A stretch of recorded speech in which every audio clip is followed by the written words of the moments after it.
Today we're talking about something millions of women silently deal with: uterine fibroids. These are non-cancerous growths inside or on the uterus that can cause painful periods, bloating, and even fertility problems. But don't worry. I'll break down everything you need to know. What fibroids are, why they happen, how they're treated, and natural ways to manage symptoms. Uterine fibroids, also known as leiomyomas or myomas, are non-cancerous tumors that grow in or on the wall of the uterus. They can be as small as a pea or as large as a melon. Sometimes multiple fibroids grow at once. They're extremely common. About 70 to 80% of women will have fibroids by age 50. There are three main types. Intramural fibroids grow inside the uterine wall, most common. Submucosal fibroids grow into the uterine cavity, can cause heavy bleeding. Subserosal fibroids grow outside the uterus, can cause pressure or pain. The tricky part? Some women have no symptoms at all. But when symptoms do appear, they can include heavy or prolonged menstrual bleeding, pelvic pain or pressure, frequent urination, lower back pain, constipation, pain during intercourse, trouble getting pregnant or maintaining pregnancy. If your periods suddenly become heavier or longer, it's a red flag worth checking. The exact cause of fibroids isn't fully understood, but doctors believe hormones and genetics play key roles. Here are the main risk factors. Hormones, estrogen and progesterone fuel fibroid growth. Age, common between ages 30 to 50, especially before menopause. Family history. If your mother or sister had fibroids, your risk doubles. Diet, high red meat and low green vegetable intake increase risk. Weight. Being overweight raises estrogen levels, promoting fibroid growth. Stress. Chronic stress can worsen hormonal imbalance.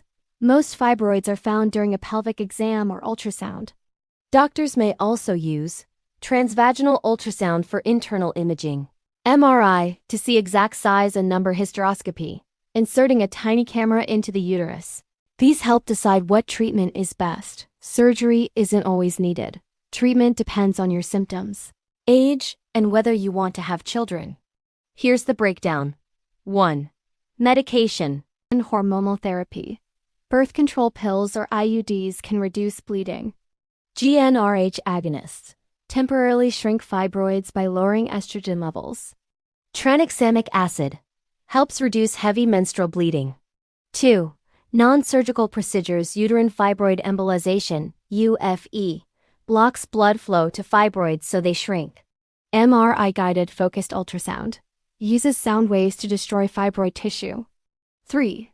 Surgical treatments. Myomectomy removes fibroids but keeps the uterus, good for fertility.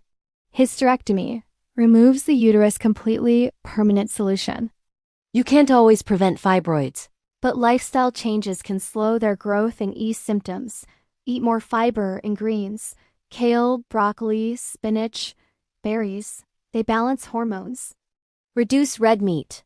Replace with fish, tofu, or lentils. Avoid sugary drinks and alcohol. These raise estrogen levels.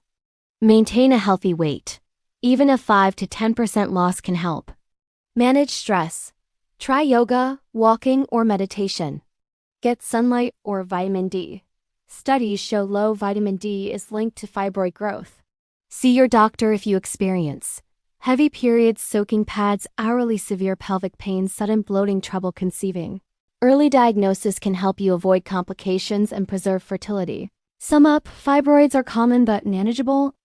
The key is awareness, regular checkups, and lifestyle control. Remember, your body always gives you signals. Don't ignore them. If you found this video helpful, hit the like, subscribe, and bell so you don't miss future videos on women's health and wellness. Stay healthy, stay strong, and I'll see you in the next one.